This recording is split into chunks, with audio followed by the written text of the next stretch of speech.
taglidi uqubatin man amara bi ma'rufin au naha an munkarin wa khalafa qauluhu fi'la. Malam ini kita akan kaji tentang bab pentingnya kita mengetahui bagaimana orang-orang yang melakukan taklid uqubah. Taklid ini artinya orang yang hidupnya diberikan oleh Allah hukuman berat. Jadi taklid itu artinya hukuman berat atau azab yang berat bagi siapa? Man amara bima'rufin. Bagi orang yang memerintahkan amal ma'ruf, amar ma'ruf, au naha an munkarin, atau mencegah daripada perbuatan munkar, tetapi orang itu tidak konsekuen dalam mengamalkannya. Dalam Al-Quran Allah tegaskan surat Al-Baqarah ayat 44. A'udzubillahi minasyaitonirrajim. Bismillahirrahmanirrahim. Qala Allah Ta'ala ata'murunan nas bil birri wa tansawna anfusakum wa antum tatslunal kitaba afala ta'qilun. Al-Baqarah ayat 44. Ata'murunan nas, apakah kamu selalu memerintahkan kepada manusia bil birri, dengan sebuah amal kebaikan, wa tansawna anfusakum, tetapi kamu melupakan dirimu sendiri, wa antum tatslunal kitab, padahal kamu selalu membaca Alkitab, yakni Al-Quran. Apalah ta'qilun, tidakkah kamu melakukan akal atau tidaklah kamu menggunakan pikiran? Ayat ini menggambarkan bagaimana ada orang yang tahu ilmu agama tetapi dia tidak mengamalkan ilmu itu. Orang itu sering ngaji, hadir ke majelis taklim, ilmunya setumpuk, ilmunya banyak, tapi cuma sekedar datang, masuk kuping kanan, keluar kuping kiri. Ini banyak yang terjadi di tengah masyarakat kita. Kemudian orang itu melupakan dirinya, padahal dirinya akan diminta pertanggungjawaban oleh Allah. Dia tahu tetapi pura-pura tidak tahu. Maka orang itu akan mendapatkan taklid uqubah, hukuman yang berat, ketimbang orang bodoh yang tidak paham agama, ketimbang orang pinter tapi paham agama tetapi tidak mengamalkan ilmu agama. Makanya Imam Al-Ghazali dia selalu memberikan nasihat kepada kita semua, mau ulama kek, mau kiai kek, mau ustad kek, ya.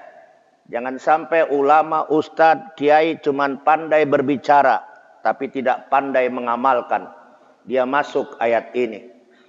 Di dalam satu kisah, dalam satu makalah Imam Al-Ghazali, an-nasihatu sahlun wal muskilu kubuluha. Kata Imam Ghazali itu memberikan nasihat itu mudah, gampang. Siapapun orang bisa memberikan nasihat. Pejabat bisa. Baca Quran terjemahannya bisa, artinya bisa.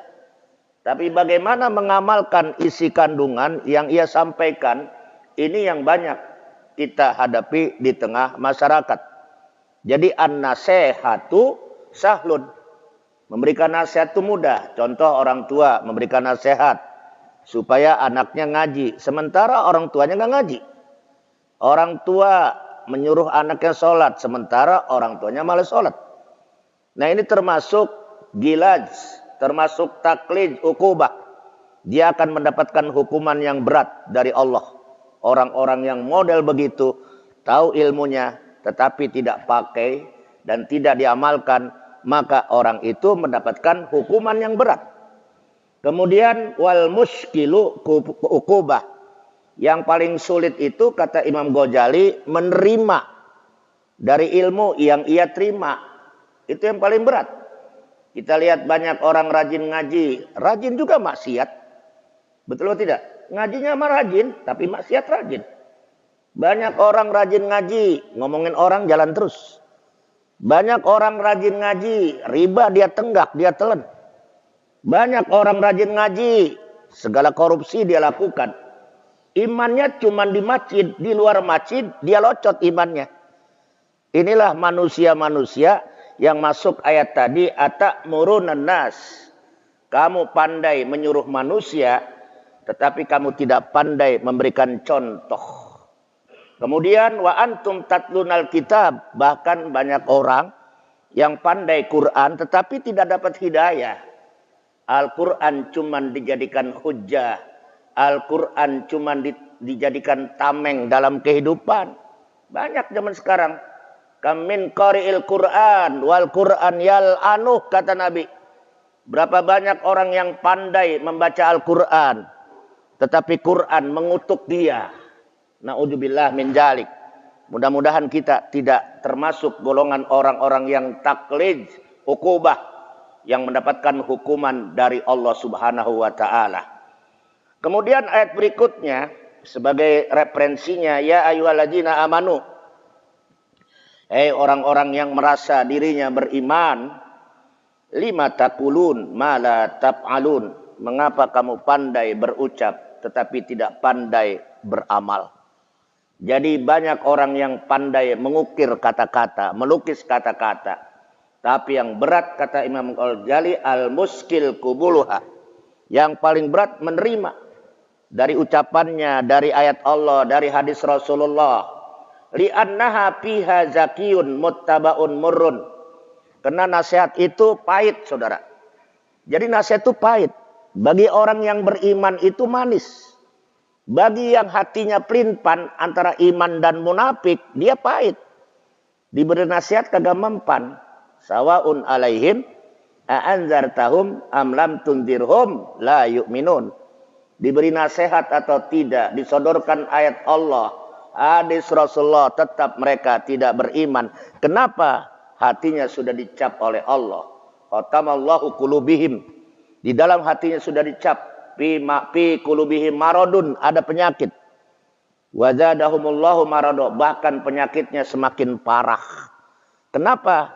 Karena dia merasa dirinya paling hebat. Merasa dirinya paling super. Sehingga dia tidak mau menerangkan nasihat-nasihat orang-orang pintar. Ini yang terjadi, ya. Idal manahim mahbubatun fi qulubihim. Sehingga ketika diberikan nasihat yang pahit-pahit, dia merasa berat.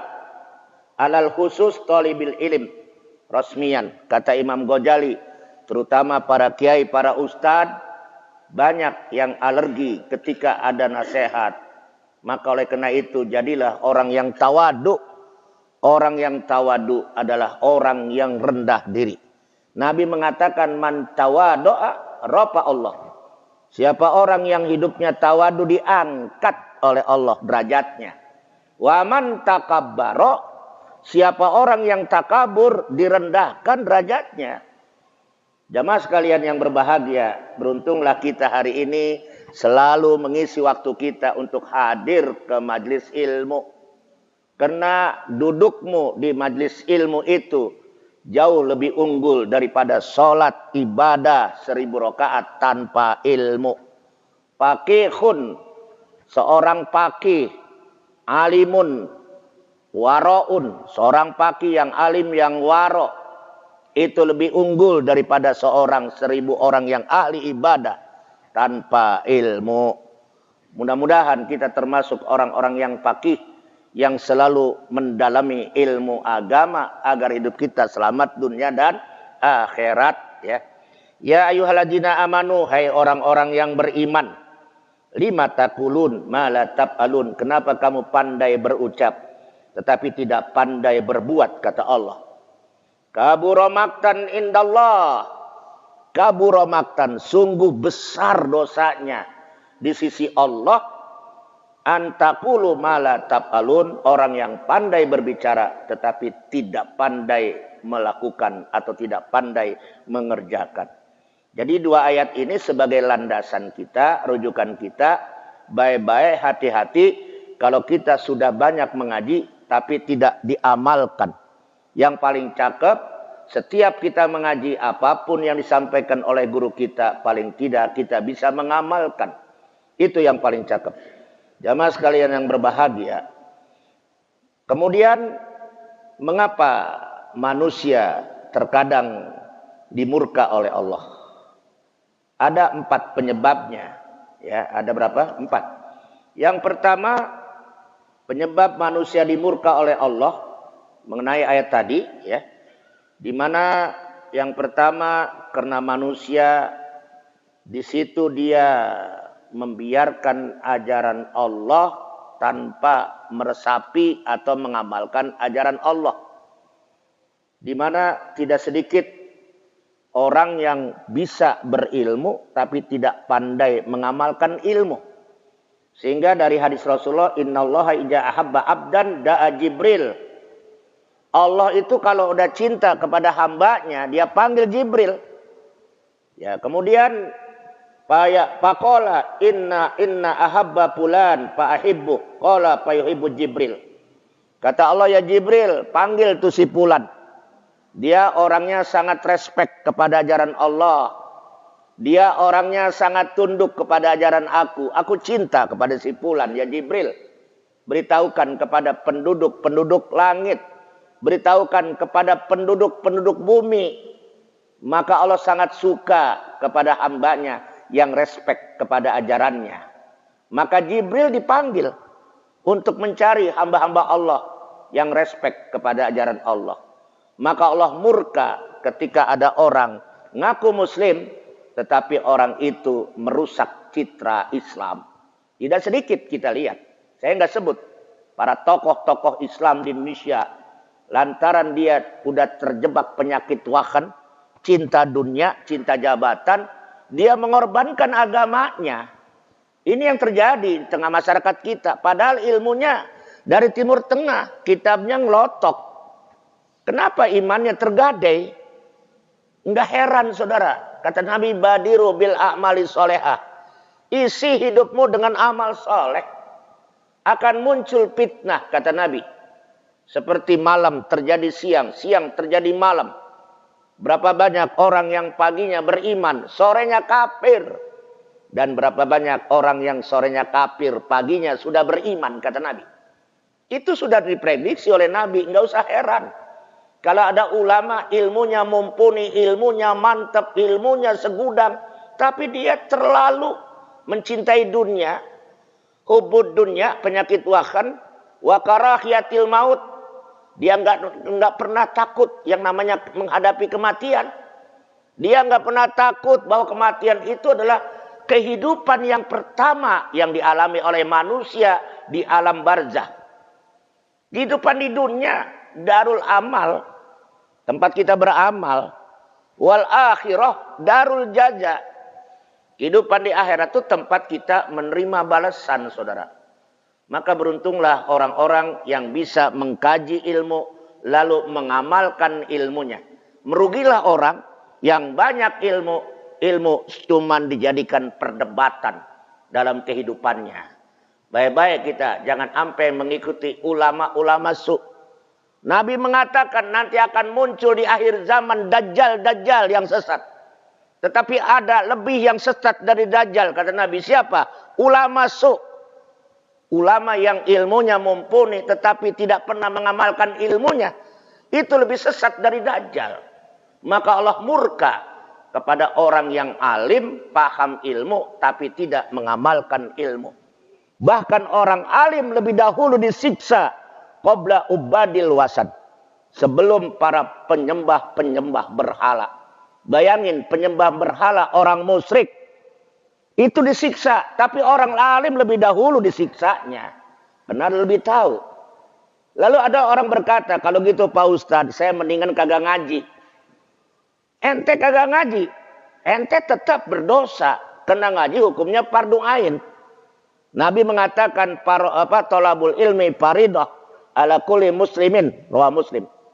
Nuntut ilmu itu wajib, fardu ain setiap individu. Jadi kalau ada orang ngaku Islam cuman ibadah doang nggak ngaji, percuma dia ibadahnya. Fakullu man bighairi ilmin ya'malu dalam kitab Jubat. A'maluhu mardudatun la tuqbalu. Sehebat apapun orang ibadah kagak pakai ilmu, ditolak oleh Allah, saudara. Lalu dia mengelak, kalau gitu saya kagak usah ngaji. Ente kalau nggak usah ngaji tetap akan ditanya nanti di akhirat. Kita buka surat Al-Muluk, surat ke-67 ayat 8. Kullama ulqiya fiha. Setiap hari itu neraka melemparin orang. Jadi tiap hari itu neraka melemparin orang tuh. Ulqiya fiha. Jadi manusia nanti tiap hari dilemparin ke neraka itu. Oleh penjaga-penjaga pintu neraka. Kenapa itu manusia dilemparin ke neraka? Ya. Faujun sa'alahum khazanatuha, di mana para malaikat yang menjaga neraka berkata, alam ya'tikum nazir. Nah itu, alam ya'tikum nazir. Itu kita buka surat Al-Muluk. Alam ya'tikum nazir, apakah kamu tidak pernah tahu bahwa kamu di dunia hidup sementara? Di dunia ada forum pengajian, tapi kamu cuek. Rumahmu dekat dengan masjid, tetapi nggak pernah datang. Disibukin oleh urusan dunia. Kata Sayyidina Ali, dunia bakal ninggalin kita, akhirat bakal deketin kita. Jangan menjadi budak dunia, kata Ali bin Abi Thalib. Jadilah kita abnaul akhirah. Jadilah kita sebagai hamba-hamba akhirat. Al-yauma, hari ini kita hidup di dunia. Kita ada amal. Di akhirat wala amalun, nggak ada amal lagi.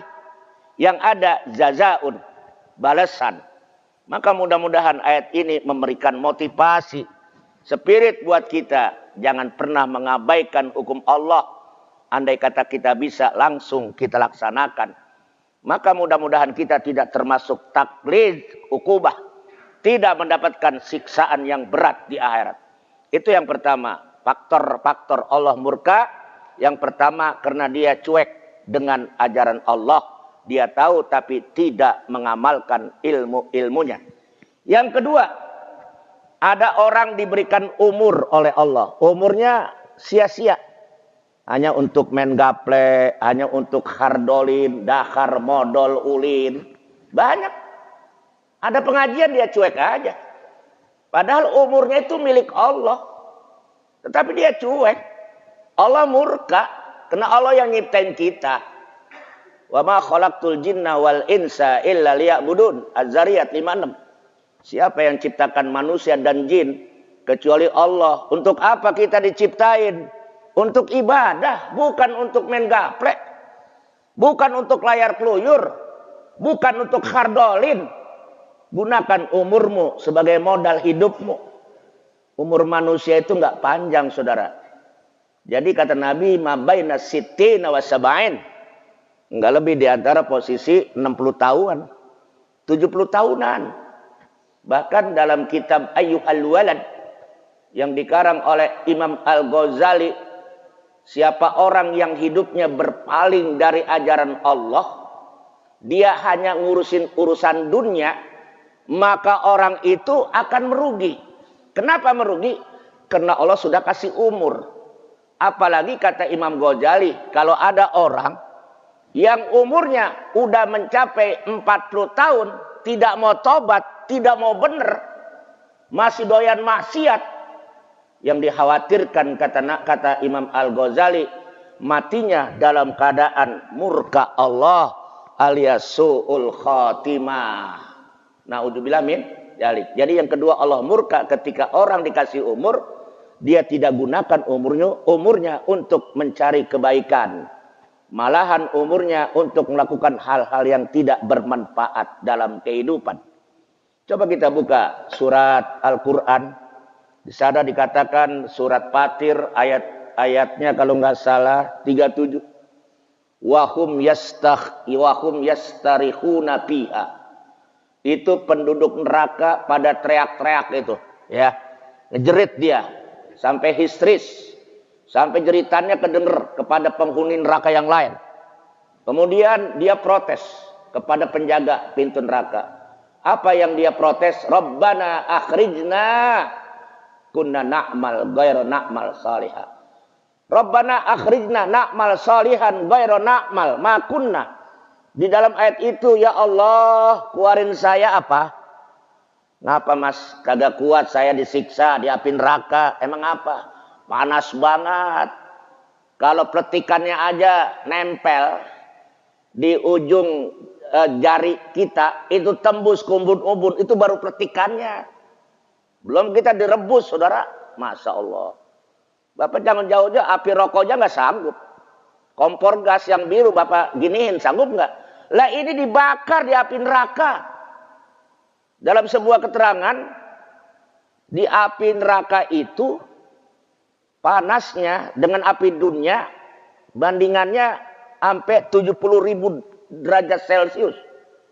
Dan masa hidup orang di neraka khamsina aman. Jadi setengah hari itu 50 tahun. Jadi satu hari 500 tahun. Satu hari 1000 tahun. Pertanyaannya, apa umur kita sampai 1000 tahun? Nggak ada. Bayangin satu hari. Dan neraka itu nggak ada batasnya. Sampai nanti ada sebuah balasan imma finnar wa imma fil jannah. Apakah nih orang akan masuk surga atau masuk neraka? Kalau orang masuk surga, mungkin orang yang sami'na wa ata'na. Dia dengar ayat Allah, lalu dia pakai dalam kehidupannya. Sementara orang-orang yang zalim, dia pasti diseret ke neraka. Kemudian dia protes, ya Allah balikin saya ke dunia. Lah dunia udah hancur mas. Mau ngapain? Kunna na'mal salihah. Saya pengen jadi orang baik. Ya, kagak seperti dulu. Pengen jadi orang baik, pengen sholat, pengen ngaji, pengen ibadah. Pengen baca Quran, pengen sedekah. Pengen ngisi waktu untuk ilmu, udah telat mas. Apa kata Allah? Awalam nu'ammirkum. Apakah kamu nggak sadar? Kamu diberikan umur panjang. Udah dikasih umur ngapain aja. Sekarang udah nasi jadi bubur. Itulah penyesalan manusia. Mudah-mudahan. Di situ ada kalimat waja'akumun nazir. Bukankah sudah banyak nasihat dari para nabi, para rasul, kemudian para sahabat, tabi'in, ulama, habaib, para asatid. Itu udah ada. Kenapa kamu tidak gubris itu semua? Nah, yang kedua, itulah Allah murka. Kenapa Allah murka? Dia tidak selalu memanfaatkan waktunya untuk menggali amal-amal soleh. Kemudian yang ketiga, yang menyebabkan Allah murka, sudah hilang rasa malu. Sekarang ini orang berbuat maksiat, kadang-kadang dia nggak ada rasa risih, ya, dia korupsi, mana ada itu yang malu. Misalnya Menteri Agama menggunakan kota haji 20.000, sudah terindikasi korupsi, karena nggak ada ACC DPR, dia ngeyel, itu kan wewenang saya. Saya pikir tuh orang yang sombong tangkap aja, blosin, masuk penjara. Biar dia nyaho. Itu yang saya bilang, orang yang punya ilmu agama, tetapi tetap dia melakukan korupsi. Baik-baik Pak. Jangan sampai kita ikut, terlibat. Jangan sampai menjadi rombongan orang-orang yang koruptor. Ikutilah ulama, alaikum bimajalisil ulama, wastima'il hukama. Duduk bersama ulama. Maksudnya sering ngaji. Jadi kalau orang sering ngaji dia tahu mana halal, mana haram, mana syubhat. Itu gunanya kita ngaji. Majlis taklim lebih unggul. Ada orang yang hidupnya cuman semacam sekarang. Dia cuman ngejublek di TV. Nonton yang gak karuan. Habis itu chatting-chattingan. Kapan baca Qur'annya? Kalau bisa waktu maghrib sampai isya itu waktu ijabah. Kalau bisa waktu sulusul lail, waktu ijabah, ya. 2:30 jam 3 sampai isyraq, ya. Kemudian kita melakukan sholat duha dan sebagainya. Isi terus. Orang yang ngaji itu tahu padilah-padilahnya. Maka dia tidak pernah malas beribadah. Itulah gunanya kita hadir ke majelis ilmi. Agar kita tidak tersiksa sebagaimana orang-orang zalim. Kemudian yang keempat yang menyebabkan Allah murka adalah karena orang itu hidupnya selalu tidak pernah mendengarkan satu wasiat Nabi. Di antara wasiat Nabi apa? Aku tinggalkan 2 pusaka. Kalau kamu berpegang teguh dengan 2 pusaka itu, taraktu fikum amraini ma in tamassaktum bihima lan tadillu abada. Apa itu? Al-Quran dan Al-Hadis. Jadi kalau pengen hidup selamat, rujukan kita hidup kepada Quran. Kemudian Al-Hadis.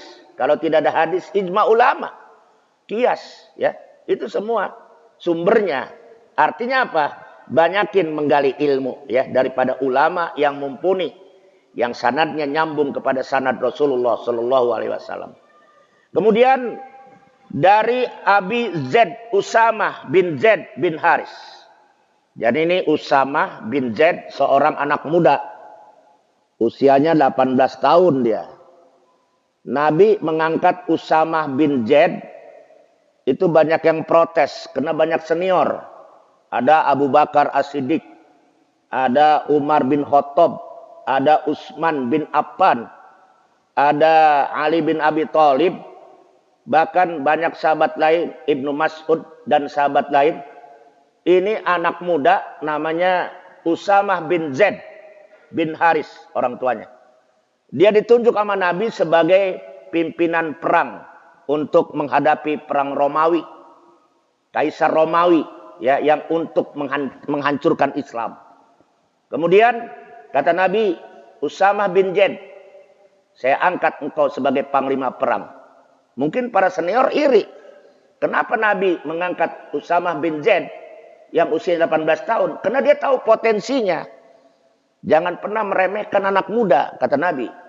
Dia lebih hebat dari kalian yang senior.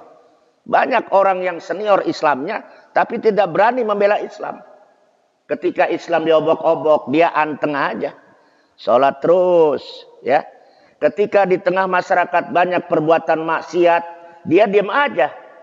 Nah, yang dikhawatirkan kata Nabi, ya, dari Huzaifah al-Yaman, walladzi nafsi biyadi. Nabi bersumpah dengan kekuasaan Allah, la ta'murunna bil ma'ruf wa la tanhauna 'anil munkar. Tugas kalian yaitu menegakkan amar ma'ruf dan mencegah perbuatan munkar, kata Nabi. Ini Nabi dengan tegas kepada Huzaifah al-Yaman dari Yaman. Au la yusikannallah, atau kalau kalian ragu, tidak mau membela kebenaran, tidak mau menegakkan amar ma'ruf dan nahi munkar, maka Allah akan mengutus ayyaba'asa alaikum. Allah akan mengutus kepada kamu, itu ada halaman 100 di kitab ini, iqoban, akan diturunkan iqob. Iqob itu apa? Siksa. Ya. Jadi contoh di zaman Nabi Nuh, lantaran umatnya enggak pernah menggubris dakwah Nabi Nuh. Nabi Nuh berdakwah 950 tahun. Kurang lebih 10 abad, hanya 11 orang. Bayangkan. Di antara umatnya banyak yang banggang, turuninlah iqob berupa banjir besar, ya. Itu contoh, ya, itu. Banyak, ya. Nah, kemudian summa tad'unahu fala yustajaba lakum.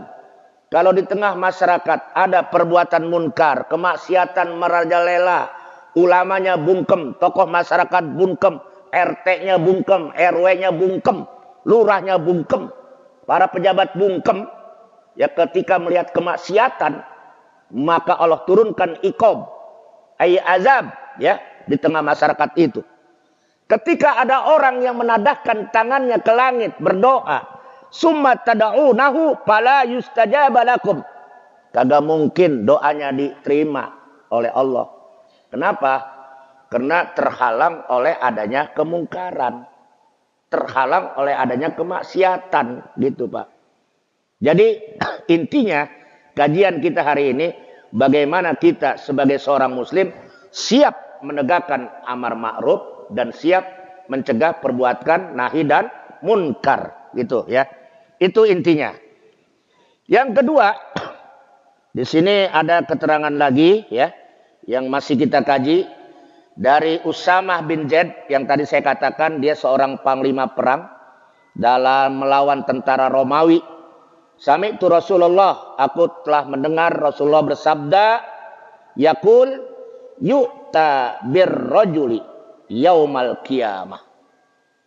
Apa yu'ta? Nanti akan datang seorang laki-laki yaumal qiyamati, pada hari kiamat. Payul kopinar, orang laki-laki itu dilemparin ke neraka. Nah ini Pak, ini hadisnya jelas. Nabi mengatakan selalu bersumber dari wahyu, bukan nafsu. Ya, Nabi mengatakan nanti pada hari kiamat ada seseorang dilemparin ke neraka. Waduh Pak, dilemparin Pak, bayangin. Nah, terus patan daliku aktabu batni, ketika orang itu dilemparin ke jurang api neraka, dia punya isi perutnya tembura. Tahu tembura itu? Patan doliku, isinya tembura keluar. Aktabu batnihi, usus-ususnya keluar Pak. Saking dahsyatnya mungkin dicemplungin di atas api neraka nih Pak. Ya. Kemudian payaduru biha kama yadurul himar firraha. Jadi orang itu ketika dicemplungin bagaikan khimar. Khimar itu keledai. Lebih kecil dari kuda. Jadi bagaikan khimar yang ada di penggilingan daging. Dia puter-puter aja Pak. Jadi manusia kayak disate nanti. Diputer-puter. Ayo. Ya. Kayak kambing guling Pak. Puter-puter dia. Sampai ususnya tembura.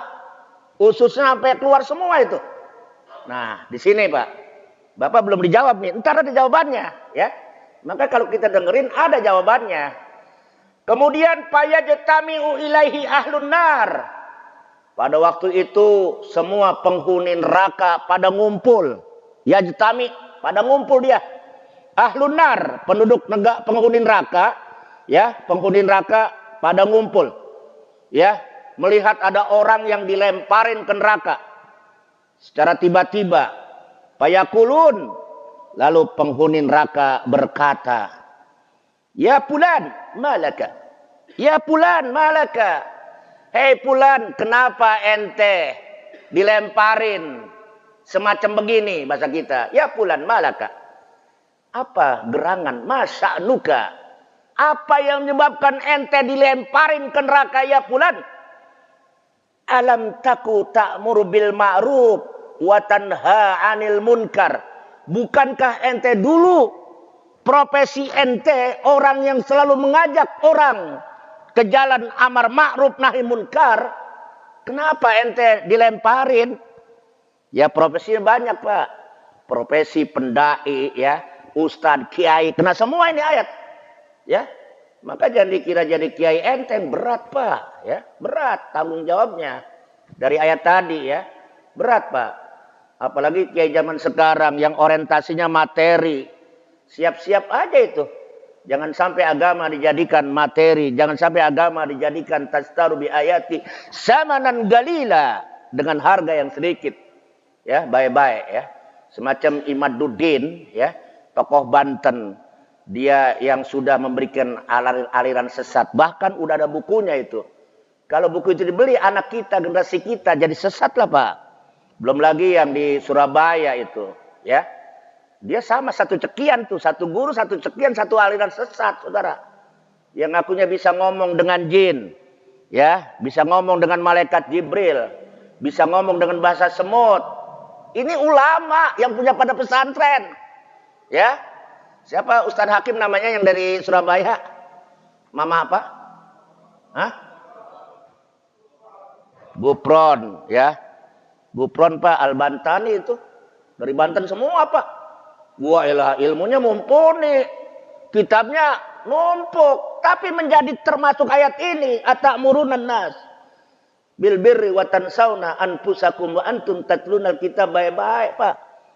Zaman sekarang banyak orang bikin pesantren untuk cari keuntungan. Ini kena. Baik-baik Pak. Ya. Kita bikin pesantren untuk dakwah. Bukan cari bisnis. Baik-baik Pak. Pasang niatnya. Ya. Baik-baik, jangan enak di dunia. Punya gedung bagus, mobil bagus, ATM tebel. Di sana diseret. Seret, Pak, dilempar. Ya, diapain? Dilempar ke neraka. Ya pulan, masa nuk malaka. Mengapa ente begini bahasa kitanya? Ini kaitan ayat tadi ya. Bukankah ente dulu orang yang menegakkan amar ma'ruf nahi munkar? Itu Pak ya.